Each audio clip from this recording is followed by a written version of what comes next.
This video examines a set of theories on constitutional interpretation that says that for the Constitution to continue to be a meaningful and useful document, it must be thought of as a living thing that changes and adapts to new situations. Here's an example. Let's look at the First Amendment. The First Amendment says Congress shall make no law abridging the freedom of speech, among other things. So I have a question. Are laws that punish perjury unconstitutional? Say somebody gets up on a stand, promises to tell the truth, the whole truth, and nothing but the truth, and gives testimony that convicts a defendant of a crime. And they lied. The witness made everything up and did it just to mess with the system. Do laws that punish perjury abridge the freedom of speech? Isn't the freedom to lie when under oath being abridged when the government punishes such people? Here's another example. Somebody says that they'll pay you $5,000 to paint their house. You paint their house. When you're done, you ask for payment, and the homeowner says, I lied. Again, would a law that would require the homeowner to pay the money plus court costs constitute a case of abridging the defendant's freedom to lie? In all honesty, you'd be hard-pressed to find anybody who would say that the First Amendment protects a right to lie under oath or to make false promises or contracts. But the Constitution doesn't say that these are legitimate exceptions. So one could argue that these exceptions were written into the Constitution by judges who sought an interpretation of the First Amendment that was in keeping with the public good.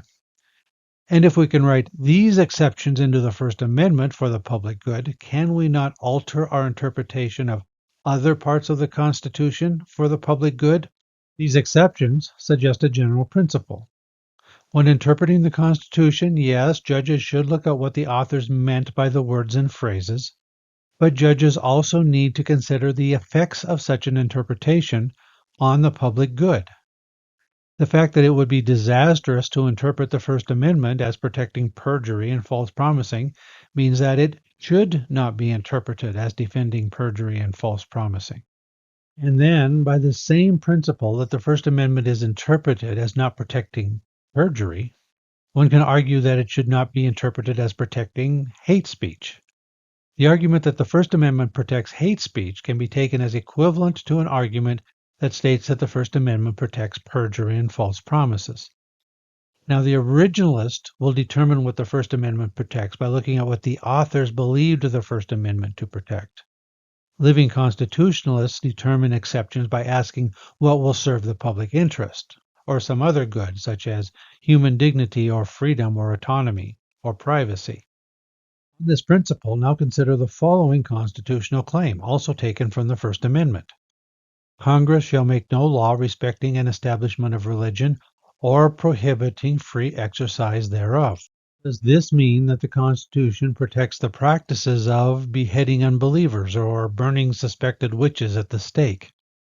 If it is reasonable to interpret the First Amendment in such a way that the government can prohibit religious practices such as beheading apostates or burning suspected witches, then it is perhaps reasonable to interpret the First Amendment in such a way that it can prohibit religious practices that deny people access to contraception or abortion, or interferes with homosexual marriage or adoption.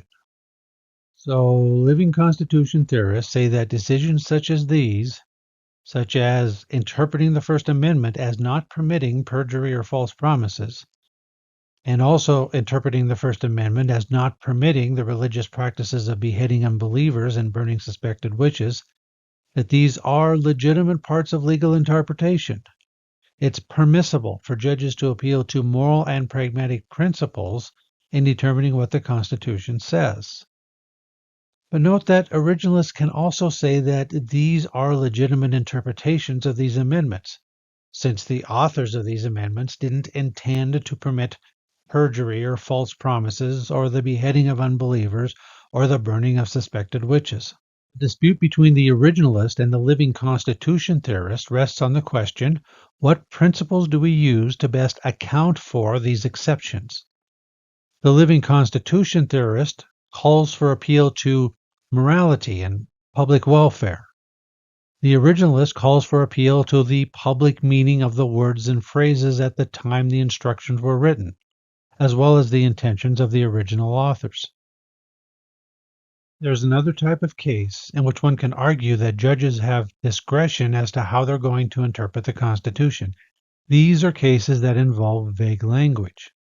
Here's a common example in which somebody's instructions leaves the person who was given those instructions some discretion as to what to do. Let's assume that your boss put you in charge of completing a project and you're given authorization to spend company money. You can draw on company accounts to cover all reasonable expenses. What are reasonable expenses? In giving you the authority to spend the money, your boss has effectively told you to use your discretion in determining what is reasonable. This type of flexibility allows you to adapt to changing circumstances. It is quite possible that an expense that would not have been reasonable on the day you were given your instructions might become reasonable at a future time. This can happen as a result of changing situations or developments in new technology. It would make little sense for you to base your decisions on what counts as reasonable by looking only at what would have been reasonable on the day the instructions were written. The Constitution contains a number of phrases that seem to allow for this type of discretion. For example, Article 1, Section 8, Clause 18. The Congress shall have power to make all laws which shall be necessary and proper for carrying into execution the foregoing powers. The Fourth Amendment. The right of the people to be secure in their persons, houses, papers, and effects against unreasonable searches and seizures shall not be violated, and no warrant shall issue but upon probable cause. Amendment 8. Excessive bail shall not be required, nor excessive fines imposed, nor cruel and unusual punishments inflicted. The 14th Amendment. Nor shall any state deprive any person of life, liberty, or property without due process of law, or deny any person within its jurisdiction the equal protection of the laws.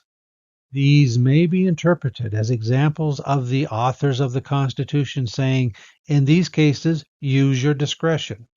Use your discretion means taking into consideration the relevant moral and practical facts of the matter, facts that can change from one year to the next.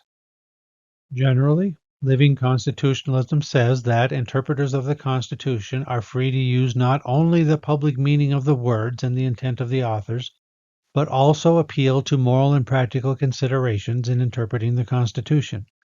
They argue that these rules of interpretation are necessary to make and keep the Constitution just and relevant in a changing world.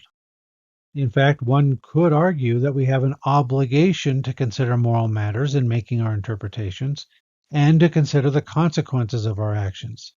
These are obligations that apply as much to interpreting the Constitution as they do to any other activity we engage in.